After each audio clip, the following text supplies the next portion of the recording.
Buenas tardes, muchas gracias.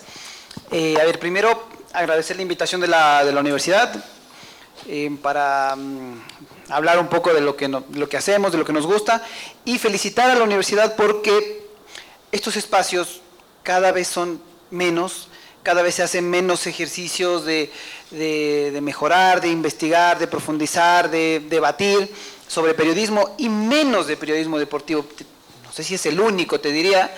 Así que gracias por abrir este espacio y por invitarlo a Camilo, que aparte de gran profesional, excelente relator, sensación en Colombia, es mi amigo, así que vamos a tratar de charlar un poco y divertirnos acá, y luego al final dejaremos un espacio para que ustedes puedan hacer preguntas. Entiendo que hay muchos chicos que estudian periodismo, muchos chicos de otras carreras también que les interesa el periodismo deportivo o el tema deportivo en general. Todos vamos a intentar responderlo acá, así que bueno, Cami, bienvenido, buenas tardes. Buenas tardes, Santi, muy buenas tardes a todos, muchas gracias por acompañarnos. Me uno a esas palabras de Santi, de agradecimiento a la Universidad San Francisco de Quito por permitirme conocer las instalaciones que tienen, la excelencia académica que tienen. Es realmente fabuloso, ¿no?, conocer este lugar. Así que muchísimas gracias, señor decano. Muchas gracias por la invitación, la confianza.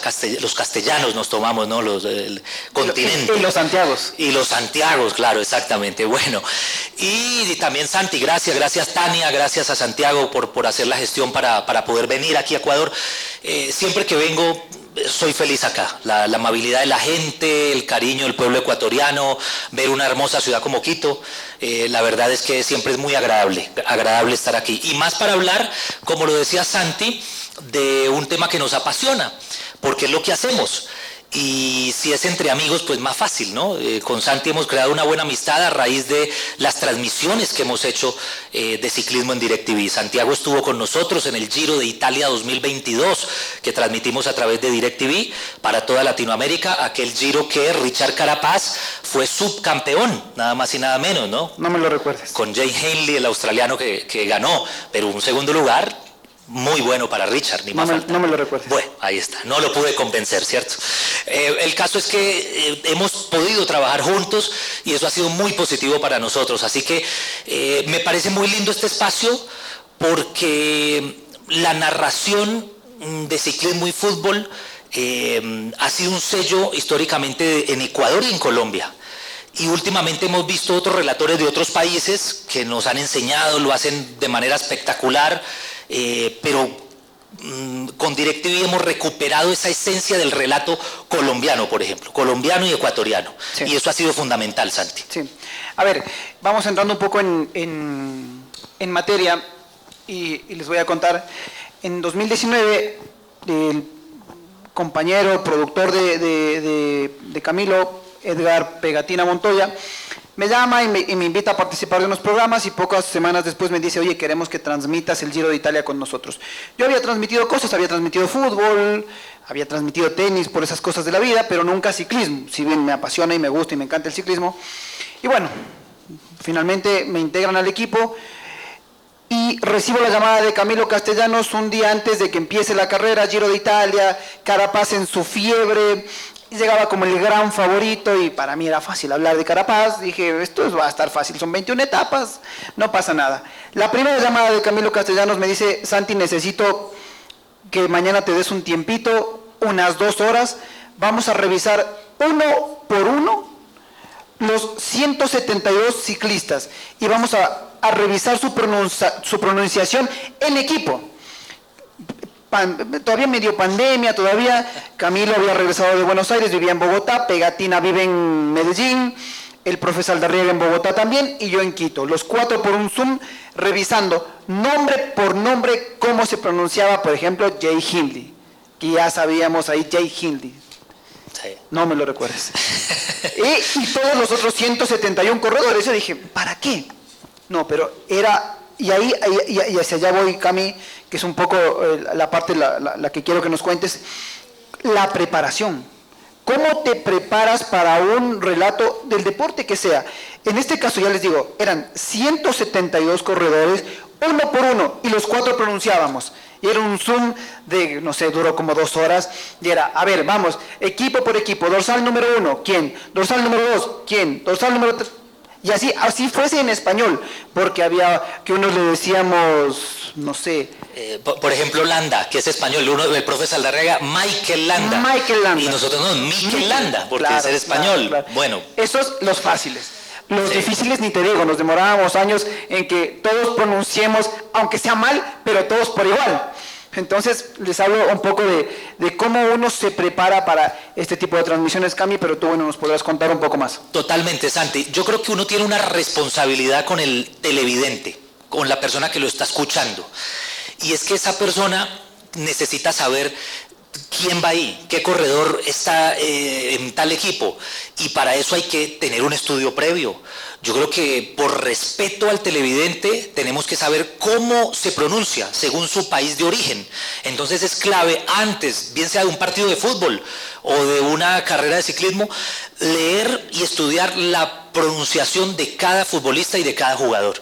Y si es de origen de Kazajistán, cómo se pronuncia allá. Y llegamos al punto de ponerlo en Google. Claro, totalmente. Para reproducir cómo en ese país se decía ese apellido o ese nombre. Sobre todo porque, digamos, hay corredores, hay ciclistas que son de Francia, nacido en Francia, pero tienen un apellido escandinavo, porque la descendencia, el papá era de algún país escandinavo y la mamá francesa, entonces ese apellido hay que pronunciarlo de manera correcta, así sea de otro país. Es decir, investigar de dónde proviene el origen, de dónde es el origen, mejor dicho, de ese apellido para pronunciarlo como corresponde. Yo creo que esa es la mejor manera de uno ser respetuoso con el televidente, ¿no? De contarle realmente cómo se pronuncia y no de pronunciarlo de cualquier manera o que de pronto algún televidente, porque todos son muy expertos, muy fanáticos, también estudie y diga, mire, ese relator me está diciendo mal el nombre de este corredor.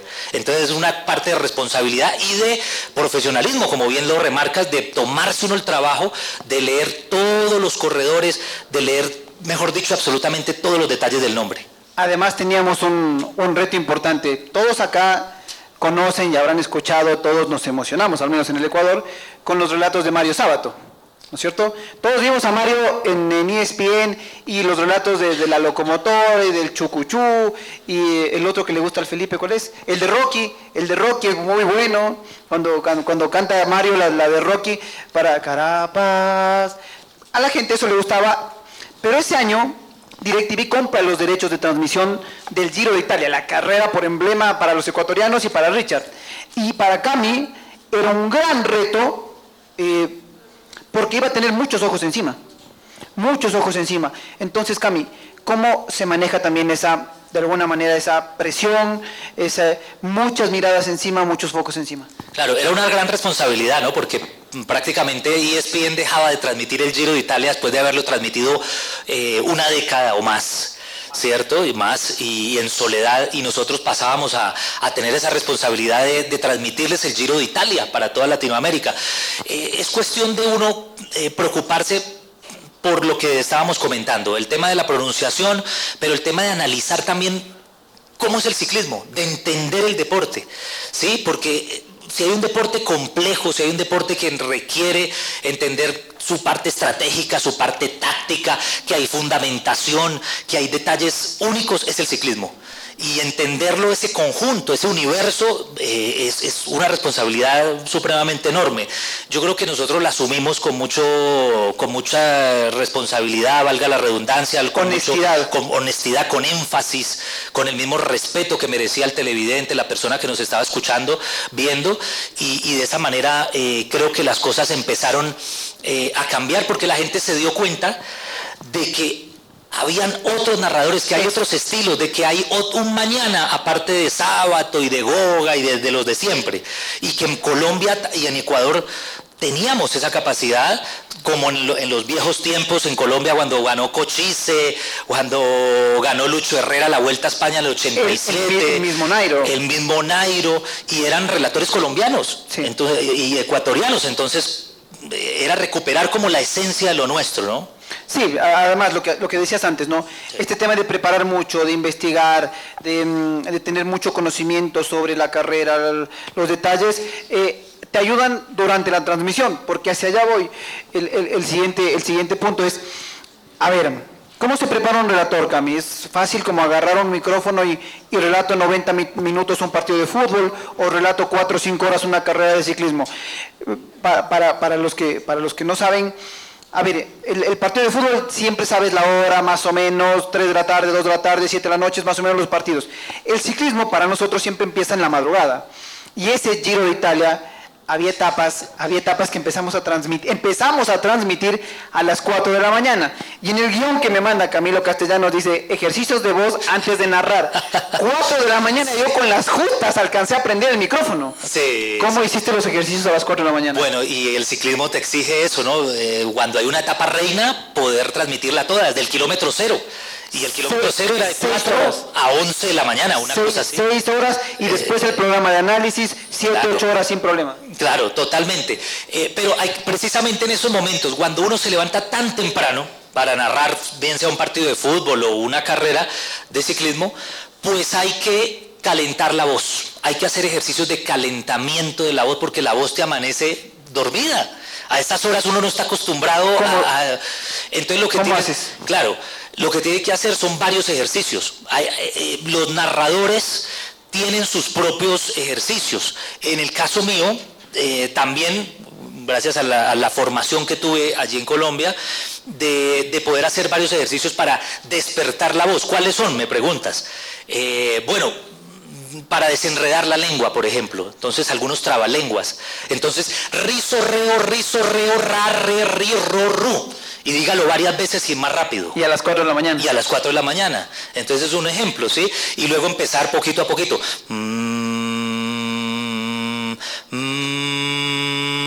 Y le va subiendo y le va subiendo. Y eso va calentando, va despertando la voz. Las cuerdas vocales las va activando.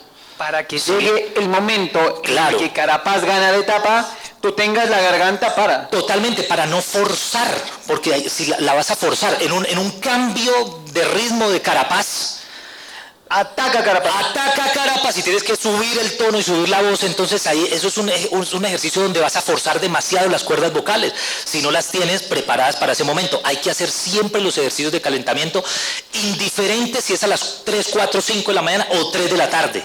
Que hayas estado hablando, dialogando con gente toda la mañana, hay que hacer el ejercicio de calentamiento de voz durante los momentos previos al inicio del partido de la carrera, siempre. Para cambiar y pegar ese jalonazo, así como lo pega el ciclista, también hacerlo uno mismo. Yo como era comentarista no hice ejercicios de... Yo lo dejaba a Camilo que haga los ejercicios Sí. y le daba datos a pegatina. Exactamente. Claro. Es un ejercicio muy bonito, pero hay que trabajar. Pero es que el relator hace Claro. lo que tú dices, ¿no? Estos cambios de tonalidad Sí. que además no es para todos, porque muchos de los que estamos acá quisimos ser relatores. Todos en algún momento tomamos algún micrófono, qué sé yo, una peinilla o lo que fuera, e intentamos relatar nuestros juegos de video, nuestros partidos o lo que fuera. No es para todos, debes tener la capacidad Claro. para soportar. Totalmente. Y practicar. La práctica hace al maestro, dice el dicho, ¿no? Eso dice el dicho. Hay que practicar, hay que entrenar. Yo recuerdo que uno de mis sueños fue ser narrador, así como tú lo dices, siempre fue ser narrador, pero yo arranqué siendo comentarista. ¿En dónde? En DirecTV, precisamente, en ESPN y en DirecTV. Primero en ESPN entre 2014 y 2017, comentando algunos partidos de fútbol, y fui comentarista de Mario Sábato en ESPN, en algunas ciclismo? de ciclismo. Ah, mira tú. Así arranqué yo, pero ¿qué tuve que hacer? Practicar. Entonces, cuando ingreso a DirecTV en el año 2017, lo primero que yo expreso es, yo quiero ser narrador. Entonces me dijeron, listo, pero para eso tiene que prepararse. Entonces vamos a habilitarle a usted, señor Camilo, las salas de edición del canal, y cuando usted quiera, usted le dice, hay un espaciecito libre, le dice al editor, por favor, me pone tal partido, y usted saca las nóminas, escribe las nóminas y empieza a practicar el relato. Y cuando haga varias pruebas, Cuando se sienta ya preparado, viene y nos dice y le hacemos una prueba final a ver si está apto o no para narrar al aire. Y así empecé a hacer yo. ¿Y primero narraste ciclismo o fútbol? Primero fútbol, antes que ciclismo. Y resulta que yo me quedaba, era un sábado por la noche, sábado 8 de la noche en Buenos Aires. Cuando eso vivía yo en Buenos Aires, trabajaba para siempre ESPN y DirecTV en esa época fue desde Buenos Aires hasta el año 2022. Sábado 8 de la noche, hacía el noticiero, 10 Sports Noticias. Se acababa el noticiero a las 9 de la noche. Todo el mundo para su casa, ya no había ningún programa después. Yo le decía, editor, ¿me puede poner, póngame un partido desconocido? No un Real Madrid-Barcelona, claro, porque eso los conocemos todos, sino un partido de jugadores desconocidos para poner a prueba, para ir educando la vista e ir sabiendo cómo identificar los jugadores que tú nunca has visto en tu vida. Entonces póngame un, no sé, Marsella-Dijon, uno del fútbol francés, un Niza-Dijon. Listo. Armé las nóminas, jugadores que yo no había visto en mi vida, ¿sí? Y empezar a narrar ese partido de esos jugadores desconocidos. Y empezar usted a educar la vista. ¿Y cómo la educa? Pues, este jugador, mire, este es alto, este mire la manera en que corre, este tiene una manilla blanca aquí, este tiene unos guayos o unos botines rojos, este tiene, mire la manera en que corre, este tiene una tintura aquí como rojita, este tiene una trencita. Por esos detalles empezar usted a identificar los jugadores. Y lo mismo con los ciclistas. Y lo mismo los ciclistas. El casco, la manera de pedalear, la cadencia, el dorsal. Totalmente. Saberse los dorsales clave, ¿no? 270. Sí. Pero los 10, 15 fundamentales. Claro, pero abriendo un poquito ese espacio del cual comenta Santi de los ciclistas, en una carrera de DirecTV me pasó que estaba el UAE, el equipo de los Emiratos Árabes Unidos, el equipo del UAE. El nuevo equipo de Jonathan Narváez. El nuevo equipo de Narváez. Y resulta que venían enfrente del pelotón, pero eran exactamente iguales, Santi. O sea, tenían el mismo color de bicicleta, las mismas zapatillas, las mismas medias, la misma badana o la licra, el mismo jersey, el casco era igual. Y todos pedaleaban igual. Y pedaleaban, y entonces ¿sabe cómo encontré la diferencia entre uno y el otro? Porque yo sabía que ahí venían dos del UAE, ya los tenía identificados, este es Simon Yates y este Almeida. Sí. Joao Almeida. Almeida. Pero ¿cuál de los dos es? ¿Cuál es Yates y cuál es Almeida? Y los pude diferenciar por el marco, el color aquí enfrente, el color de las gafas. Tenían las gafas blancas los dos, pero uno tenía un marquito por aquí color negro y el otro lo tenía blanco. Por solamente esa diferencia, este es tal, este es tal. ¿Sabes qué? Te voy a contar. O sea, son detalles minuciosos de los cuales uno debe como narrador tratar de ir educando la vista. Absolutamente. ¿Sí? ¿Sabes que nos pasó una cosa? Transmitimos la vuelta, el Campeonato Nacional de Ciclismo, el 2022 también creo, o 2023, ya no recuerdo, con Alfonso Lazo en Teleamazonas. Y todo el recorrido era Carapaz adelante y los demás le siguen, Carapaz adelante y los demás le siguen. Entonces, ¿qué esperabas? ¿Que Carapaz gane o que gane Cepeda, Caicedo, que eran los que estaban ahí, que son los capos, digamos, los que están ahí adelante? En la toma final, el productor no tenía la toma de frente, que es la que te debe mostrar para identificar los rostros, para ver quién ganó, porque además era muy cerrado. Y de pronto asoma un corredor del Team Banco Guayaquil y se mete. Que no lo mencionamos en toda la transmisión. En toda la transmisión. Y Alfonso me regresa a ver cómo, porque estábamos no salíamos en pantalla, sino estábamos en el set, y Alfonso me regresa a ver cómo, ¿quién es este? Estábamos con Juan Carlos Bosmediano. Alfonso, se acabó la etapa, ya el relato emocionado de Alfonso, se acabó, campeón, seguimos, y no sabíamos quién era. Lo primero que se me ocurre a mí decir, por lo que tú dices, ¿no? Identificando los dorsales, Banco Guayaquil, quién era el favorito de ese equipo para pelear el campeonato nacional, todo esto en microsegundos.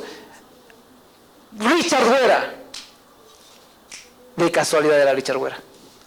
Pero después de 10 segundos de Alfonso no saber quién era y él identificarlo, pero para que veas que uno tiene que estar preparado para esos detalles. Exactamente, y mirando precisamente quién es el mejor de la clasificación general de tal equipo. Claro. Entonces, ¿Quién va por?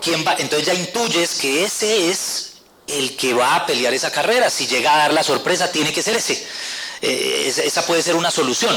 Otra de las claves cuando se relata ciclismo, en la nómina cada equipo tiene un velocista. Entonces, si la etapa de hoy es una etapa para sprint, no va a estar Carapaz ahí. No va a estar Carapaz ahí, no van a estar los que van por la general, van a estar los velocistas. Entonces tú puedes señalar con un marcador, por ejemplo, en la nómina durante los equipos, quién es el velocista favorito. Sí. Y si llega a ganar el de blanco, yo ya lo tenía anotadito. Sí. Era tal porque este es el favorito velocista de ellos. Como consejo para los que se quieren dedicar al relato deportivo, a los comentarios, al análisis, a la transmisión, impriman la nómina. Y a color. Tengan la nómina y a color. Y tengan resaltadores y sepan lo que dice Camilo, quién va por... Y lo mismo pasa en el fútbol. De mañana estuvo aquí Maite Montalvo, que transmite un montón de partidos todas las semanas, y el orden en el que tiene el equipo A versus el equipo B, los cambios, marcador de un color, esfero de otro color, para que es que visualmente tú logras identificar. Claro. Incluso cuando hay un cambio, sale el 24, entra el 8, ya sabes, total. los tienes identificados. Totalmente. Y simplemente para finalizar la historia, porque mire que metimos tantos elementos, ¿no?, dentro del ciclismo y de fútbol, pero nos quedó picando la historia de la preparación. Se iba todo el mundo, sábado 8 de la noche, hicimos el noticiero de 8 a 9 de la noche, a las 9 no quedaba nadie allí. El editor me dejó puesto Dijon Niza, ¿cierto? No los conoce nadie. No los conoce nadie. Para relatar, se fue todo el mundo y todos me decían, ¿qué se va a quedar haciendo aquí? Un sábado por la noche, Buenos Aires, vaya a comer, vaya a conocer la ciudad, vaya a tomarse algo. Y yo decía, no, porque yo quiero prepararme para ser narrador y voy a quedarme practicando aquí en la sala sin molestar a nadie, en la sala de edición. Y me ponían el partido, le decía yo al vigilante de allá del canal, si escucha ruido, si escucha la gritería, tranquilo que soy yo practicando, para que no se va a asustar, el único que queda en el canal, no se preocupe señor, y me quedaba practicando, no uno, varios partidos, hasta la 1 de la mañana salía un sábado, después de practicar 2, 3 partidos, narrándolos yo solo, ir afinando, me iba escuchando, me iba grabando, me iba escuchando, aquí relaté bien, aquí por qué no reconocí a este jugador, será que pronuncié bien me faltó un verbo quizás para describir esta acción, sí, o sea, practicando. Es lo que decían los chicos de la mañana, la constancia, total. La perseverancia, sacrificio, el perseguir tu sueño. Cami, hablabas hace un rato de estos cambios repentinos que te toca hacer. Un partido tranquilo, a veces aburrido, gol. O etapa aburrida, no pasa nada, ataque de Pogačar. ¿Cómo, más allá de tener que hacerlo, cómo uno cuida que no salga el famoso, no sé cómo se dice en Colombia, pero acá que no te salgan los gallos? Sí, también los gallos, sí. Sí, que no te salgan y quedes mal parado, porque claro. La gente, y hoy en época de las redes sociales, una captura de video del gallo de Camilo Castellanos. Claro, y hay que saber también elegir esos momentos. Ni en un partido, ni en una carrera puede estar uno con el tono alto. Es un error. Hay que manejar. Porque hay que bajar. Si la carrera no pasa nada, está el pelotón tranquilito, son 20, 30 kilómetros llanos antes de que arranque el puerto de montaña y no hay ningún ataque, todos se están guardando para la montaña, entonces no puedes estar, ahí viene Richard Carapaz, atención Santiago, viene Richard Carapaz adelante del grupo principal. No, por favor. O sea, hay que bajarle el tono, no hay ataque, no podemos gastar la voz. ¿Sí? No hay que, y aparte va a sonar supremamente aburridor con el televidente, que se va a saturar de un tono alto durante toda una etapa, o un relato de un partido. Claro. ¿Sí? Balón al lateral, ahí saque de mano Santiago Guerrero, ya listo, y entra Santiago, sí, Camilo, comentario del partido. Ese ping-pong. Suave, sí, pero hay que saber elegir el momento para subir el tono. No subirlo, no tenerlo tan alto, ni tampoco bajito todo el tiempo. ¿Cierto? Porque ¿qué tal? O sea, son muy importantes. Sí. Técnicamente hablando, pero también las emociones. Claro, exacto. Y esto es emoción. El ciclismo y el fútbol son pura emoción. Son deportes emocionantes. Cuando hay un gol, el gol es emoción. Tristeza para uno y alegría para el otro. ¿Cierto? Y lo mismo pasa en el ciclismo. El ciclismo es emocionante cuando hay un puerto de montaña.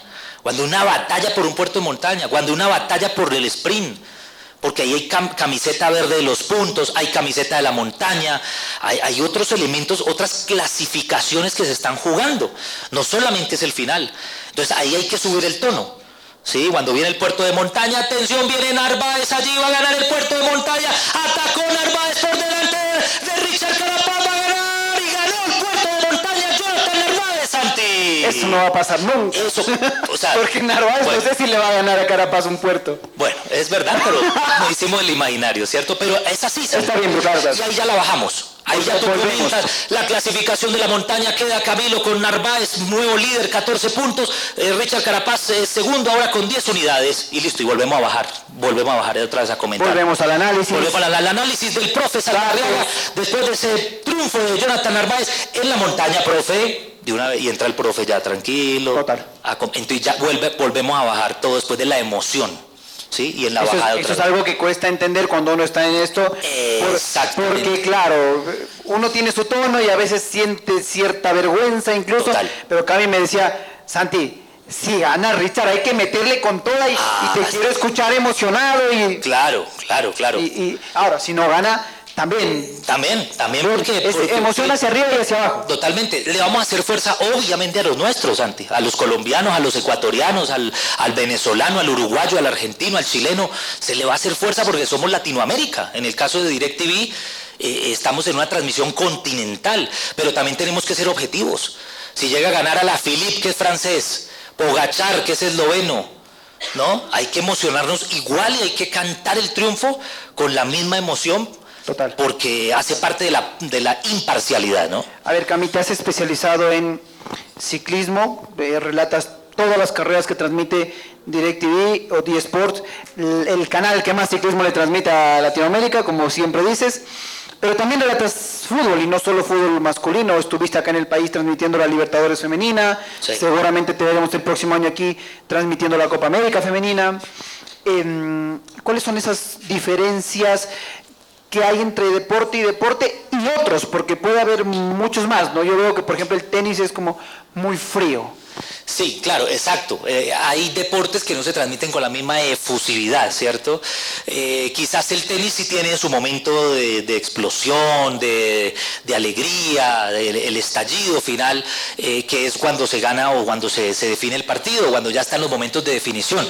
Pero normalmente siempre el silencio en esos deportes hace que se respete un poquito o que se observe mejor ese deporte. Es el caso del tenis, es el caso del golf. El béisbol, son deportes que tienen unos picos de emoción distintos a los del ciclismo y el fútbol. Nosotros acá en este conversatorio hacemos énfasis en los dos deportes nuestros, que son el ciclismo y el fútbol. Yo creo que son los deportes más importantes, o dos de los deportes más importantes, sí. ¿Cierto? Y que han tenido mucha masa. En Colombia ni se diga, en Colombia prácticamente es deporte nacional el ciclismo, sí. Con miles de ciclistas amateurs. Venimos de hacer el Giro de Rigo el fin de semana, el domingo, con 12.000 participantes de todo el país y del mundo. Y es un reto amateur. Es una locura. Una locura, donde estuvo Rigo, donde estuvieron varios corredores colombianos importantes, Buitrago, Higuita, Jesús David Peña, Alejandro Valverde retirado, pero fue también al Giro de Rigo, lo corrió. Es decir, cada vez es más, y en Ecuador he notado eso. En Ecuador he notado que cada vez es mucho más el aficionado que también sale a rodar, que le gusta el ciclismo, pero que también lo practica, que no solamente lo ve, sino que lo practica. Entonces yo creo que hay diferencias específicamente en el fútbol y en el ciclismo. Para mí es más complicado narrar ciclismo, porque fútbol tiene 22 jugadores dentro de un rectángulo y ya está, y de ahí no va a pasar. Son dos tiempos de 45 que sabes que ya exactamente, y las situaciones que pasan aquí y con estos 22 que ya tenemos identificados. En cambio en el ciclismo, 5 en la fuga, un lote de 4 que vienen persiguiendo, 30 atrás y los otros 100 más atrás, 4 grupos diferentes. ¿Y dónde vienen los colombianos? ¿Y dónde vienen los ecuatorianos? Los que nos importan, claro. Los que nos importan, y trate de identificarlo, y de repente una caída, y de repente atacó a alguien, y quién atacó, y desde qué grupo, de cuál de los 4 grupos. Es una locura. O sea, es más difícil identificar el ciclismo por todas esas situaciones que tiene una carrera comparado al fútbol, que son 22 y no sale de aquí. Y súmale algo. creo que estamos entrando ya en la parte final. Si tienen preguntas, nos levantan la mano nomás. Te decía que súmale un factor entre las diferencias que tienen. No es ni bueno ni malo, simplemente son distintos. El fútbol son la misma imagen para el mundo. Sí. En el ciclismo, el productor que está transmitiendo puede decidir que lo importante es lo que pasa con los franceses. Y no nos están mostrando a los nuestros. Claro. Entonces uno se desespera porque no lo encuentra a Egan, a Nairo, a Richard, a Narváez. ¿Dónde están? Y eso pasa mucho. Pasa todo todo el tiempo que los europeos, las producciones europeas, el Tour, Vuelta y Giro, son muy locales. Y se y muestran el Giro de Italia, muestran en una contrarreloj, muestran a casi todos los italianos. No importa que el italiano, que uno de ellos sea en la clasificación general 160. Lo muestran al menos la llegada. Y luego los favoritos de la crono, entonces los nuestros no van a aparecer nunca. Casi no aparece. Solo Daniel Felipe. Entonces tiene que estar uno pendiente con otros elementos, con la carrera en vivo, para poder ver el registro del Tissot, por ejemplo, que es la página oficial donde están los registros, y poder ver, y ubique a Narváez, ubique a Carapaz, ubique a Nairo, ubique a Gambernal. Entonces es muy complejo, es más difícil por eso transmitir ciclismo, pero es muy lindo. O sea, el ciclismo es un deporte que también te llena de emoción, te exige la vista, la concentración, la voz, pero de alguna manera es un deporte muy bonito. Hasta ahí más o menos el guión. Si tiene alguien alguna pregunta, si no, yo quiero hacerle una pregunta a Cami. Nos agarró una época complicada para las transmisiones. Todos teníamos ese chip o ese parámetro de que había que transmitir en el lugar de, que había que ir al estadio, en la cabina y transmitir. Y el Giro de Italia, como les contaba, el 1 en Medellín, 2 en Bogotá, 1 en Quito, y 1 en Carrera, que era Iñaki. Sí. Que era Iñaki. 5 personas en 4 lugares distintos del mundo transmitiendo por Zoom, fue ese, ¿no? Sí. En ese entonces Zoom. Luego cambiamos en ese entonces, sí. Yo estaba en el estudio central en Bogotá, pero ustedes todos en Zoom. Por Zoom. Sí. Claro. ¿Cómo fue ese reto de que a Santiago no le funcionaba el micrófono, a Pegatina no le funcionaban los audífonos, el profe Saldarriaga tenía los audífonos los de a dólar? Sí. Nervioso. Sí. Es complicado coordinar tantas personas desde tantos puntos del mundo, ¿no? Porque éramos muchos y de alguna manera todos, ninguno cerca del otro. Todos en lugares diferentes. Pero yo creo que ahí hay que tener mucha tranquilidad, mucha sinceridad con el televidente. El televidente se va a dar cuenta que le falló el micrófono, que no habló, es porque quizás se le fue la señal y no está conectado, pero lo que hay que hacer es tranquilidad, es tener mucha tranquilidad, seguir describiendo las cosas, estar muy sincronizados con el productor, que el productor vaya indicándole a uno, ya volvió Santiago, ya se le recuperó el internet a Santiago, etapa 1. Ya está, entonces darle paso a Santiago en ese momento, pero de una manera sutil, sin desesperarse, sin dejar caer la transmisión, ¿sí? Hay que tener una fluidez y tranquilidad, o sea, saber en el estado de crisis, saber manejar las cosas, de que todo se va a recuperar, pero hay que darle manejo. Entonces, para darle ese manejo, tienes que tener mucha tranquilidad en esos momentos de estrés, por así decirlo, ¿no? Sí, porque ya son factores que se escapan de tus manos, ¿no? Que el Zoom funcione, que claro, literalmente en la etapa 1 me pasó que el internet, bienvenidos al Ecuador, el internet se va, y se fue el internet, etapa 1, al final de la etapa, yo tranqui, ¿no? Se acabó la etapa, llamada de Camilo Castellano: Santi, ¿qué pasó? Faltaban 80 kilómetros y te me desconectaste, ¿por qué? Explicarle que vivo en un país en el que el internet se va, pero es que pasan esas cosas. No, sí, pasan era la etapa 1 de un experimento que empezaba en ese entonces, DirecTV a apostarle fuerte por el ciclismo, y teníamos la vara muy alta de hacerlo todo perfecto. Sí, totalmente. Yo creo, Santi, que hay que entender también los roles. Y esto en muchas otras transmisiones les ha costado por eso, porque se tiene que tener en cuenta que el narrador es el que narra. Es muy feo ver a un narrador comentando. Necesitas el resto del equipo. Claro, porque ¿para qué yo voy a comentar si tengo a Pegatina, que es el comentarista? ¿Para qué yo voy a tratar de ser el especialista si yo no soy especialista? El especialista, el que lo vivió, el que dirigió 12 años en Europa, fue el profe Saldarriaga, que fue campeón del Tour del Avenir con Colombia y dirigió a Nairo, a Rigo, a Chávez, a Pantano, a todos ellos. Él es el especialista, el que me va a decir detalles técnicos que yo no conozco. Entonces, el rol de él es el especialista.